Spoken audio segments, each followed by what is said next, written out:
lo más importante, la fracción de expulsión, ¿cómo está? Menor de 40%, cavidades dilatadas.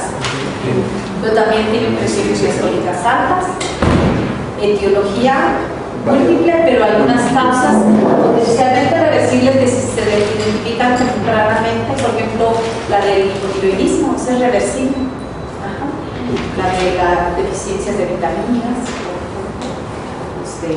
la quimioterapia, bueno, entre comillas, porque se sabe que no, pero al menos puedes detener el daño.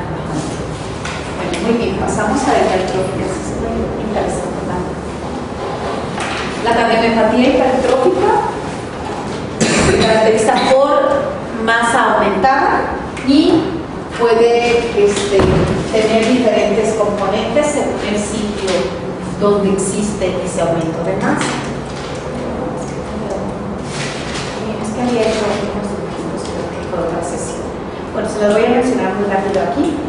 Existe una que se llama septal asimétrica, donde el grosor de la pared se encuentra importantemente aumentado a nivel del septum, y esto es en la vía de salida del ventrículo izquierdo, de tal forma que se comporta como si fuera una estenosis subaórtica, muy parecida a la clínica de la estenosis aórtica. Existe una variedad medio apical, incluso hace una forma de reloj de arena, donde se encuentran engrosadas estas porciones del ventrículo izquierdo, y existe también la variedad apical. La variedad apical también la describieron los japoneses, son bien listos esos japoneses. Pero la apical no produce obstrucción, la medio ventricular y la septal asimétrica sí, tienen un componente obstructivo a la expulsión ventricular. Aunque existe hipertrofia, es una hipertrofia inadecuada del miocardio. ¿Qué significa esto? Que no está desproporcionado para la carga. Por ejemplo, la hipertrofia de la hipertensión arterial sistémica que conocemos todos es por una poscarga alta, en este caso, ¿no? Por eso es inapropiado. El ventrículo izquierdo suele ser dinámico, o sea, con presiones altas, presiones ventriculares altas, puede tener una taquicardia y también tienen disfunción diastólica por la rigidez en la pared ventricular. Existe transmisión autosómica dominante identificada y esta es una de las más frecuentes, pero ahí les voy a poner una lista que para que vean que es una locura. Y esto nada más es de la sarcómera. Hay también enfermedades infiltrativas, o sea, es una locura. Por eso a veces no diagnosticamos realmente finalmente al paciente y por eso hay una tendencia a una medicina de diagnóstico genómico. Será muy padre y a mí me va a tocar vivirla.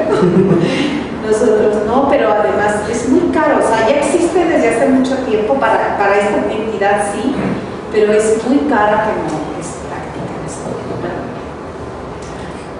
Bueno, entonces, nada más ponerles un ejemplo, que puede ser una mutación genética nueva o tener un componente familiar. Entonces, puede asociarse a otras enfermedades como del metabolismo, neuromusculares, etc.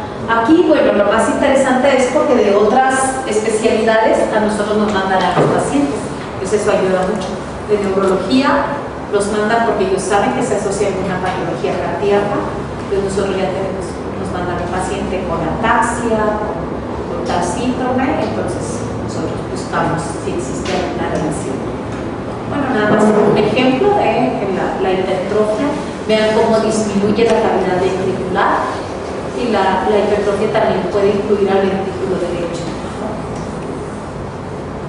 Y alteraciones estructurales de las células miocárdicas no solamente tienen hipertrofia, sino que hay un desarreglo arquitectónico que es el que también favorece alteración de las membranas y favorece a la presencia de arritmias. Entonces, esta era la que les comentaba, es que no tengo los esquemas: septal asimétrica, medio ventricular y apical. Entonces, estas dos pueden ser obstructivas y arritmias, todas pueden favorecer, y de hecho la mortalidad atribuida a esta patología es por arritmias. Entonces, nomás recuerden que hay obstructivas y no obstructivas. Ahora, estas también podrían ser no obstructivas, ¿no? Aunque tengan esta anatomía, depende de que tanto aumenten el gradiente. Bueno, un ejemplo de una pieza anatómica para ubicar un poquito más la anatomía. La vía de entrada al ventrículo izquierdo es por la mitral y la vía de salida aquí compartida entre el septum y la válvula aórtica, pero también parte de la valva anterior de la mitral. Entonces, esto es importante porque la vía de salida se ve reducida por la gran masa del septum interventricular, pero también se ve reducida por un fenómeno que ocurre durante la sístole y que tiende a traccionar a la valva mitral. Esta es la valva anterior que por un fenómeno dinámico, esto yo lo menciono muy frecuentemente como la corriente de los ríos, que cuando va la corriente jala hacia adentro, pues la hierba, los árboles crecen hacia adentro. Entonces, muy semejante a lo que pasaría aquí con este fenómeno que tiende a traccionar la válvula, pero esto causa un más gradiente, causa un fenómeno obstructivo. Y mucho ojo, porque aquí generalmente los pacientes pues tienen su sincronía normal, son corazones no dilatados, son hipertróficos. Entonces aquí la contracción y la sincronía está normal. Esto va a ser importante para ver las opciones terapéuticas. Voy a ver después por qué se los menciono. Bueno, pueden ser asintomáticos también. De hecho, uno de los primeros deportistas que tuvo muerte súbita en el deporte, perdón por la redundancia, fue un chico, no sé si tengo una foto de él, afroamericano con cardiopatía hipertrófica. Entonces, fue de los primeros que se dio noticia. Seguramente había muerto anteriormente, pero esto fue de lo más publicado y a partir de ahí se dio importancia a la cardiopatía en el deportista y la muerte súbita en el deportista. Entonces, pueden ver que un buen porcentaje pueden ser asintomáticos, otro buen porcentaje síntomas leves nada más, otros presentan síncope, y otros como alteraciones así como un poquito como neurológicas, mareos, algo muy bien definido, y síntomas severos solamente el 15%, aún de la cardiopatía obstructiva, significativa. Los síntomas son muy parecidos al de la estenosis aórtica, si es que ya se lo saben. Disnea, esta es la presión que la doctora comentaba, la D2, también le dicen la D2, a la presión diastólica final del ventrículo izquierdo, tiene presiones diastólicas aumentadas, angina por la masa incrementada, la compresión de las arterias transmiocárdicas, igual que en la hipertrofia de la estenosis aórtica, sístole prolongada, síncope de un 20%, que puede ser por disminución del retorno venoso, por arritmias y reflejo valvar. Pero desafortunadamente también se asocia a mortalidad, los pacientes que han tenido síndrome. De las causas de muerte súbita cardíaca identificadas, esta es la que lleva el número 1, seguida por anomalías coronarias, que esas todavía es más difícil identificarlas. Son pacientes que hacen angina en pacientes jóvenes o niños, porque es una anomalía congénita. Y bueno, otras alteraciones, aquí me llama mucho la atención que el aumento de la masa cardíaca, independientemente de la etiología, se asocia también a muerte súbita, el tener hipertrofia ventricular izquierda. Y bueno, aquí vienen otras, la cardiopatía dilatada, la arritmogénica del ventrículo derecho, perdón, esta es la dilatada, la arritmogénica del ventrículo derecho, etc. Exploración física, bueno, vamos a ver datos en el pulso carotídeo, impulso apical y en la auscultación. La auscultación, pues ya prácticamente se la saben, es un soplo muy parecido al de la estenosis, nada más que aquí no hay calcificación de la válvula, entonces suele ser más suave, pero la morfología del soplo es el mismo, es romboidal, ascendente, descendente, mesosistólico, pero suele auscultarse más suave. Esa sería la diferencia. La irradiación es prácticamente igual, los huesos del cuello, al ápex. ¿Sí conocen este fenómeno que se llama Galabardán, que aplica para ambas? ¿Lo han escuchado? Es un fenómeno de auscultación, de semiología, que es un soplo aórtico que conforme lo auscultan hacia los focos de la base, suele auscultarse más grave, más áspero, y conforme se ausculta hacia el ápex, se ausculta más suave. Por eso, como lo auscultan en el ápex y es histórico, pueden pensar que tiene insuficiencia mitral. Pero no es raro que tengan dos cosas, ¿no? Estenosis aórtica, insuficiencia mitral, o en este caso sería estenosis subaórtica por obstrucción. Perdón, tengo que enfatizar, este soplo lo auscultaría en la que es obstructiva. En la no obstructiva, en la apical, ni sospechan. La apical lo sospecharían en el electrocardiograma.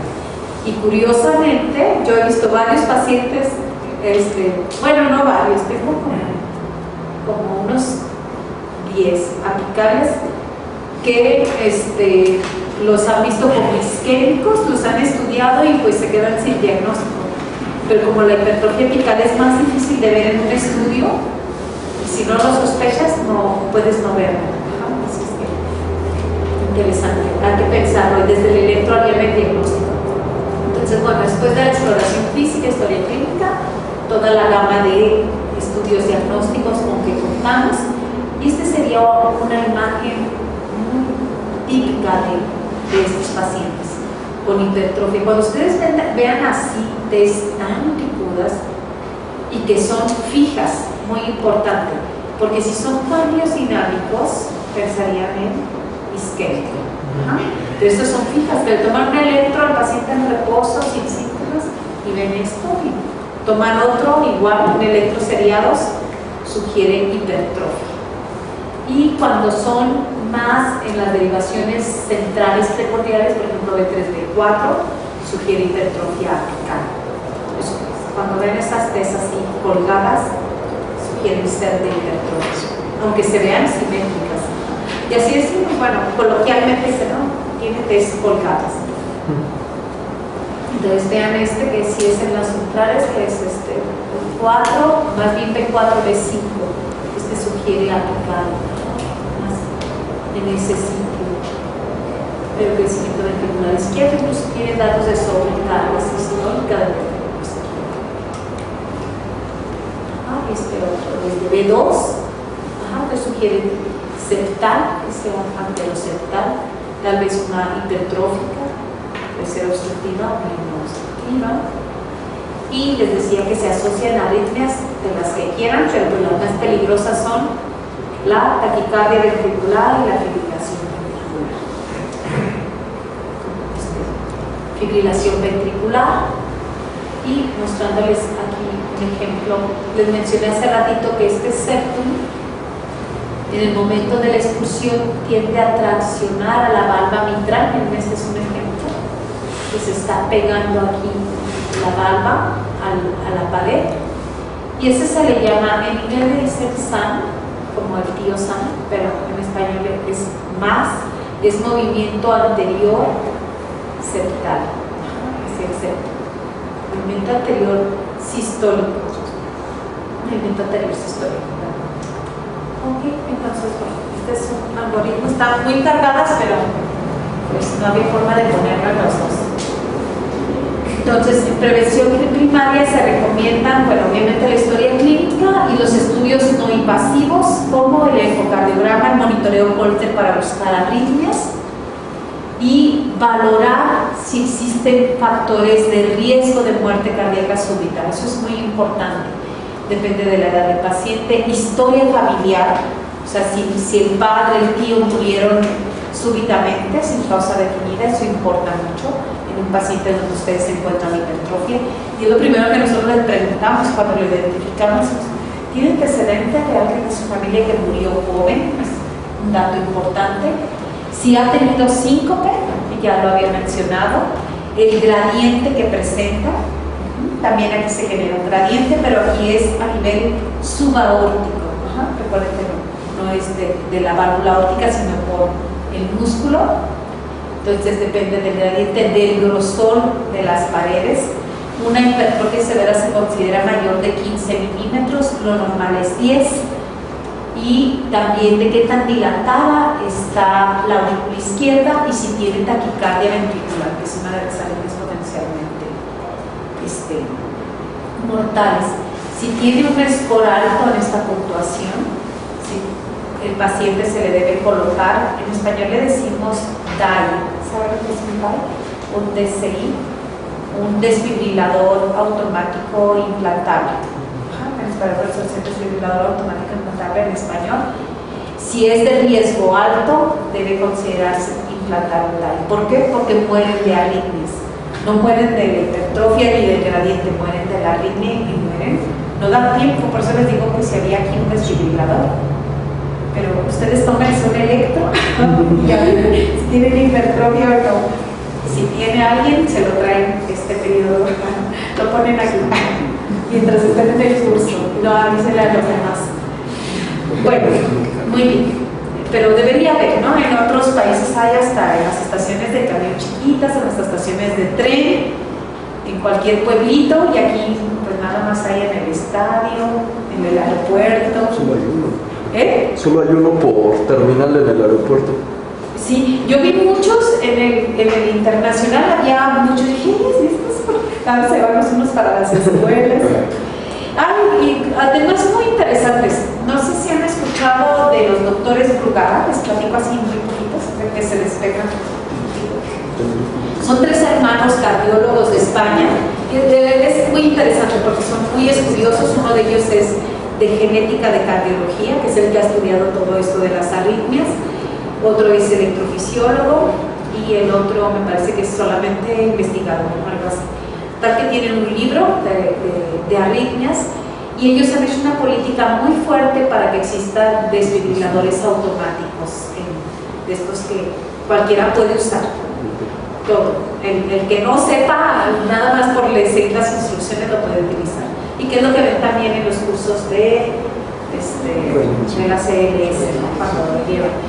Es muy interesante. Entonces dicen que en Europa, y eso que son países avanzados, bueno, de un desarrollo muy alto, no consiguen las políticas para lograr tener estos desfibriladores en todos los lados, que porque no justifica el porcentaje de mortalidad y aún menos no justifica la mortalidad de los niños, ¿no? Porque es poca la incidencia. Pero bueno, si lo ves individualmente, pues una vida me gusta. Entonces es interesante, nada más así como algo histórico. Pero sí son muy famosos nuestros doctores y pues existe el síndrome de Brugada, que describió este doctor, que todavía vive, ¿no? Que nos vemos así como históricos, ¿no? Sir Thomas Lewis, Lenek, o sea, es interesante cuando todavía esté vivos. Bueno, Branco también todavía está vivo, ya está muy grande, pero todavía vive. Muy bien. Muy bien, entonces prevención secundaria en los pacientes que ya tuvieron paro cardíaco por taquicardia ventricular, por supuesto está indicado, pero económicamente también ven el impacto. Si la esperanza de vida es mayor a 1 año, si tienen menos probabilidades, no se les coloca, porque es muy caro.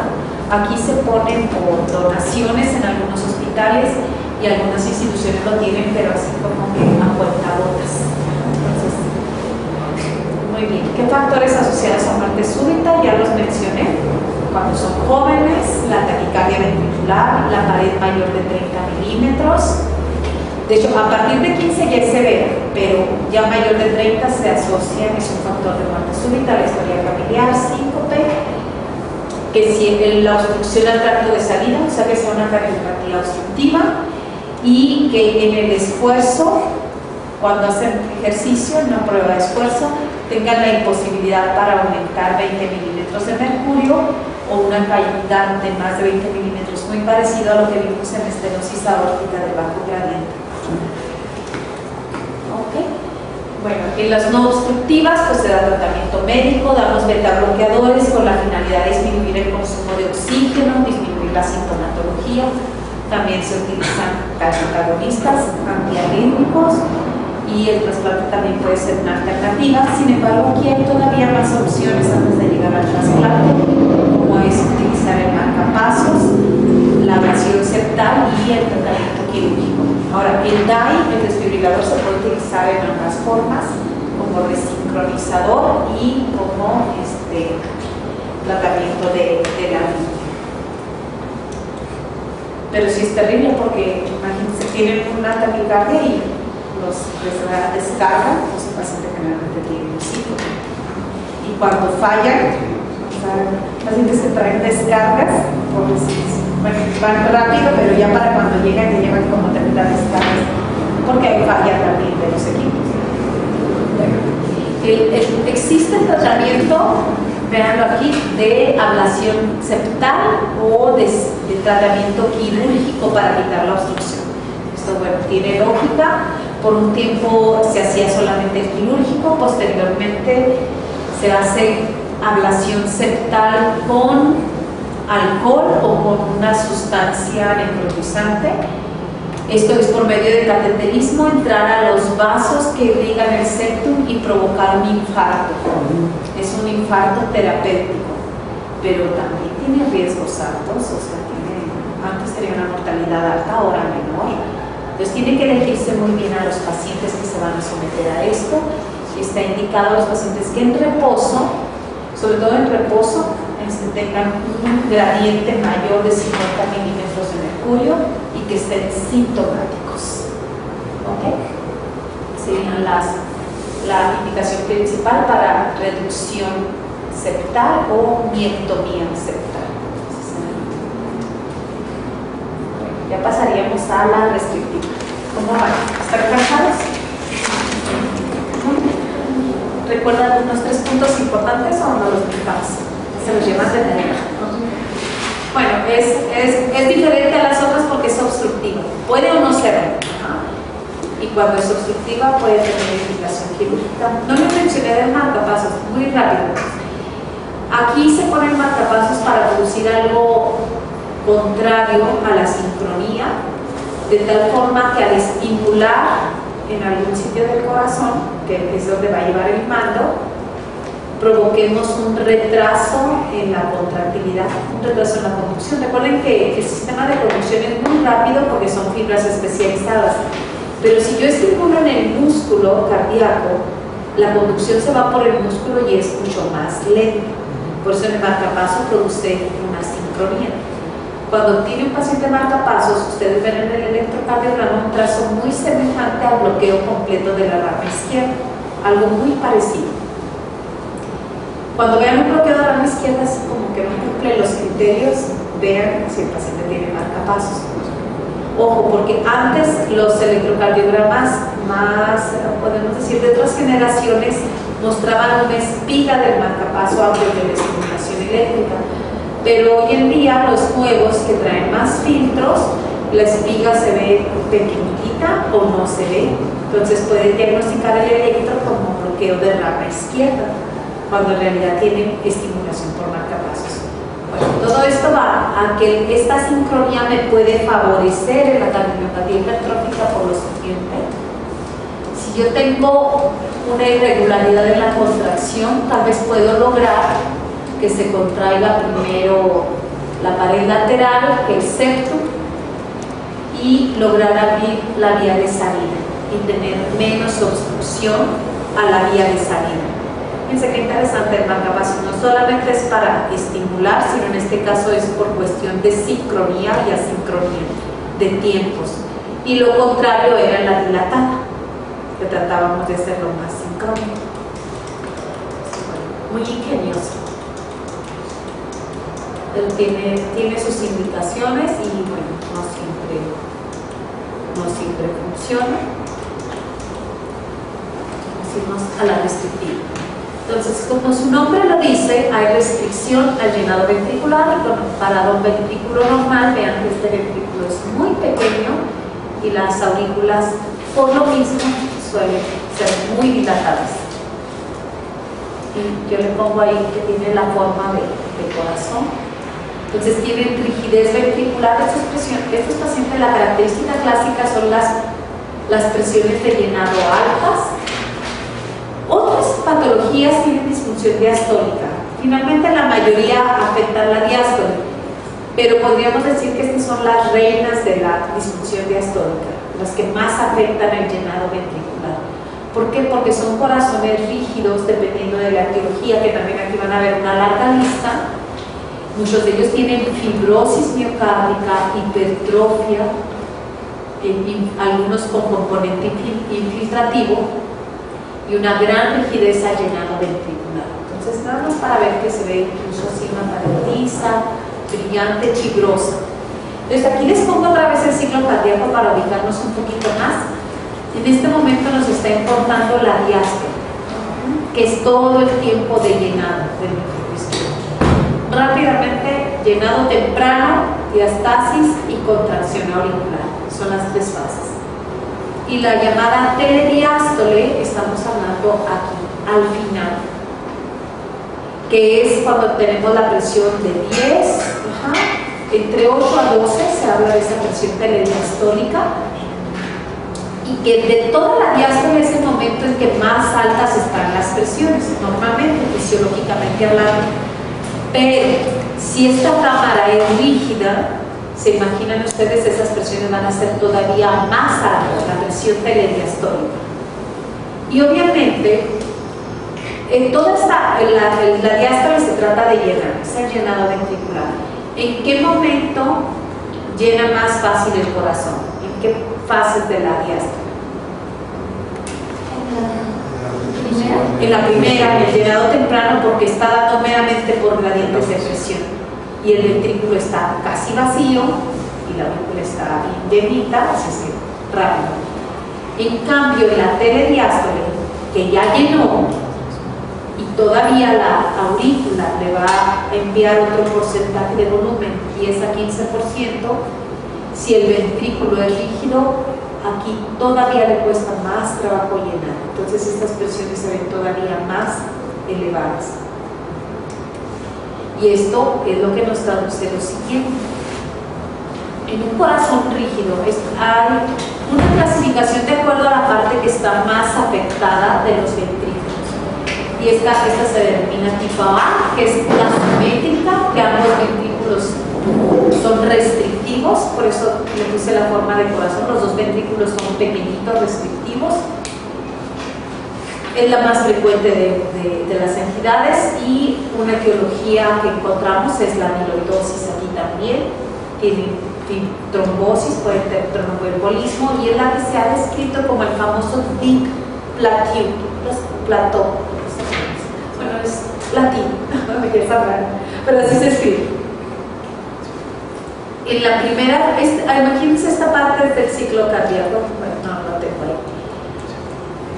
La primera fase, el llenado rápido, es donde logra llenar y donde bajan las presiones. Esa es una curva de presión. Pero el ventrículo llena rápido, llena antes de terminar toda la diástole, llena y da hasta un tope. Sube bruscamente la presión y luego permanece la curva plana. Esta descripción es muy antigua, pero es que el cateterismo es muy antiguo, o sea, el eco es muy moderno, poder ver las imágenes del corazón, pero el cateterismo tiene mucho tiempo que existe, y todo esto fue descrito en la época en que no había imagen cardíaca. Ahora todo es con imagen, está de moda, hay especialidades de imagen, subespecialidades de imagen, pero antes todo era con cateterismo. Entonces, el famoso Dick Plateau es característico y está descrito en la cardiomiopatía restrictiva, principalmente la que es de tipo A, de ambos ventrículos restrictivos, es donde se describe. ¿Okay? Entonces, este es algo no patognomónico, pero algo muy representativo, lo podemos decir. ¿Okay? Hay otras variantes, por ejemplo, la simétrica, que es del ventrículo izquierdo. Esta puede tener más trombosis en esa zona. El endotelio también tiene alteraciones por la fibrosis o si son infiltrativos. Suele haber trombos pegaditos hacia el endocardio del ventrículo izquierdo. izquierdo, elevación importante de las presiones, ya lo dijimos, y esto finalmente da una repercusión hacia la aurícula izquierda primero, que se dilata, capilares pulmonares, presión pulmonar y cavidades derechas. Ajá. Por eso les pongo aquí, clínicamente se parece a una valvulopatía. A ver si la ubican. Estenosis, ¿qué? Mitral. Ajá, nada más, no la vimos, pero es la más clásica. Porque la aurícula izquierda está dilatada, aumenta las presiones capilares y luego dilata las cavidades derechas por hipertensión pulmonar. Se parecen clínicamente. Si ustedes ven un electro, una radiografía, se va a parecer mucho a la estenosis mitral, porque la estenosis mitral en el ventrículo izquierdo no está dilatada. ¿Ok? Bueno, ahora la tipo C, la del ventrículo derecho, lo mismo, pero aquí la restricción es en el ventrículo derecho. Entonces tiene hipertensión en la aurícula derecha y tiene hipertensión venosa sistémica, datos de falla cardíaca derecha, dilatación de las yugulares, dilatación yugular, hígado congestivo, y se parece a una estenosis tricuspide. Se parece clínicamente. Esta es la clasificación que viene en el libro de Guadalajara, lo pueden revisar ahí. A mí se me hace muy laborioso como toca el tema. Yo pienso que es muy buen libro. Sobre todo si luego van a dar una clase, pues tómense en Guadalajara, que es de cajón, como dicen. Pero las cardiopatías me parece que vienen muy descritas de una forma muy compleja. Entonces, lo recomiendo ampliamente para lo de arritmias. Eco viene muy bien, el eco básico, valvulopatías, enfermedades del cardio vienen muy bien. Las cardiopatías vienen muy complejas, mejor ahí váyanse a las guías o otra cosa. Pero y además pues es un libro que sí se ha estado actualizando, es un libro muy bonito, muy clásico. Entonces, bueno, estas son las variantes, vean la del BD, la simétrica y la del ventrículo izquierdo. Son así descritos. Bueno, un ejemplo de la anatomía patológica, vean cómo aquí está engrosado el endocardio, el endomiocardio, con algo infiltrativo, incluso hay trombos. Y en el eco, una característica muy especial que vemos, no lo he mencionado antes, pero nosotros valoramos las velocidades a través de la válvula mitral, porque son las velocidades de llenado de la aurícula izquierda del ventrículo. Aquí el ventrículo está, el corazón está al revés para su estudio, y cuando nosotros hacemos vemos este espectro que es el llenado ventricular, lo vemos de esta manera. Tenemos una onda rápida de llenado y luego otra onda más chiquita. Tienen su nombre, onda E, onda A, pero se los menciono porque en la cardiomiopatía restrictiva se ve así. El llenado rápido corresponde a muy alto, muy parecido al diplatium, pero el otro era con la curva y es al revés, ¿no? Llenado rápido y la otra era profunda y luego ya es plano y aquí la A es muy chiquita. Cuando vemos esto, tiene un comportamiento de llenado restrictivo, es una característica de esta patología. Bueno, etiología tiene una larga lista, muy complicadas, pero bueno, esclerodermia es una de las que nosotros llegamos a ver, amiloidosis, enfermedades de depósitos, sí lo vemos, estamos vigilando a los pacientes que tienen enfermedad de Fabry y enfermedad de Pompe, pero no tienen cardiopatía restrictiva afortunadamente, y las fibrosis endomiocárdicas, estas son más peligrosas y generalmente tienen un pronóstico malo a un plazo corto. Síndrome eosinofílico es algo que sí llegamos a ver, carcinoides no tanto, pero lesiones por radiación y lesiones por antracíclicos, entonces esto probablemente se va a ver más en el futuro. Entonces vean, hay sustitución de mucha fibrina en algunas zonas, es como si fuera una zona cicatrizal dependiendo de la etiología, o bien si es amiloide que está infiltrando, o eosinófilos, esta es por ejemplo una banda de amiloide, todo este grosor, y obviamente no tiene la capacidad elástica del miocardio, si es que tiene restricción. Entonces, otra vez estas curvas, vean como en una curva normal, que es la azul, para determinada volumen aumenta la presión lentamente. Esto sería como lo del ciclo de la fase diastólica, vean cómo va aumentando la presión diastólica. Pero en un corazón restrictivo, con poco volumen, incrementa bruscamente la presión. Lo que quería ejemplificar. El electrocardiograma no tiene algún dato patognomónico para identificar. A veces, por las zonas de infiltración puede verse algo como cicatriz, un infarto, pero no tiene algo tan específico como en otras cardiopatías. Y en el eco podemos ver brillante el endocardio cuando se trata de reunificativo. A veces no vemos datos que nos ayuden, pero sí vemos la hemodinámica del corazón, que son las presiones de llenado altas, el llenado ventricular restrictivo que les comenté, y en algunos casos trombos adheridos al endocardio, causa de cardioembolismo y de las aurículas muy dilatadas. Eso ayuda mucho, ver ventrículos chiquitos y aurículas muy dilatadas, eso es una cardiopatía restrictiva. Entonces, bueno, no corren, pero está bien. Otra vez el llenado restrictivo es una E alta y una A pequeñita, un patrón restrictivo. Entonces, si lo viéramos con catéteres, puesto un catéter durante la diástole, normalmente dijimos que las presiones diastólicas son 0 o menos de 0, vean aquí están altas, presiones en diástole alta, aquí hay una extrasístole, aquí hubo una extrasístole, perdón, con una estimulación rápida y luego una pausa para ver las presiones de llenado, pero vean cómo hasta se ve el diplatio aquí, baja, aunque no baja a lo normal, y luego sube rápidamente y se queda plano. Bueno, tratamiento de acuerdo a la etiología, no hay algo específico, damos diuréticos para disminuir la recarga, vasodilatadores también, pero realmente no hay una gran cosa. A veces son muy agresivas, son candidatos a trasplante cardíaco. No hay tanto que hacer como en otras cardiopatías, solamente pues dirigirlo. Y bueno, aquí les pongo un cuadro más o menos para sumarizar las cardiopatías. Muy rápido vemos, la dilatada es menos de 40, ahí se quedó 45, perdón. La hipertrófica tiene FEBI normal y la restrictiva también en principio.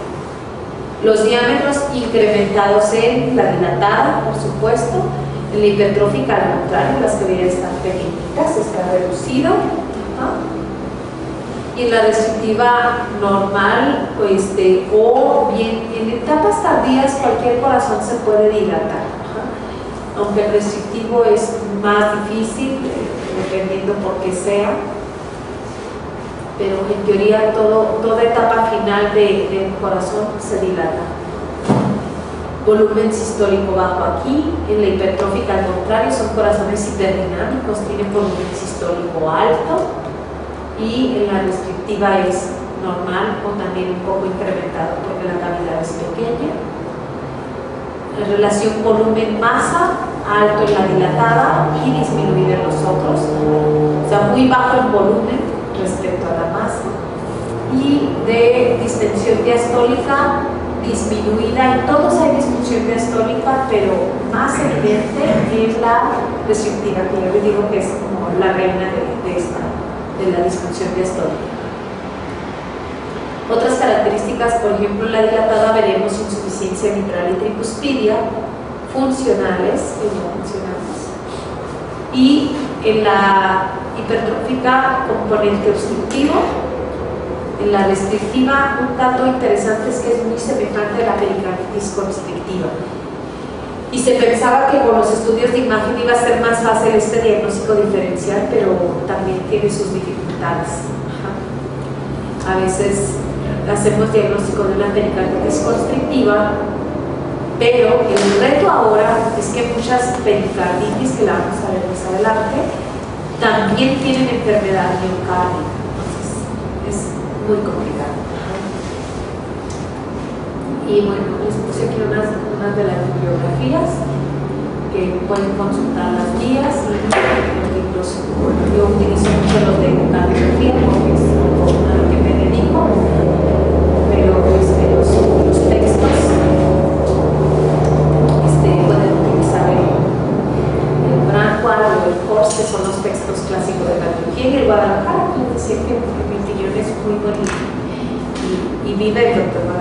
Seguramente lo han visto en sesiones, tal vez algunos de ustedes tomaron clases con él. ¿Sí lo conocen? Sí, sí. Muy bien, ya terminaremos estas carreras. ¿Quieren estirarse un poquito? Nos vamos rápido, pues para verlos, a ver si nos podemos ir más temprano. Yo diría, está muy feo, pues tienen que ser poquito y respiren profundo.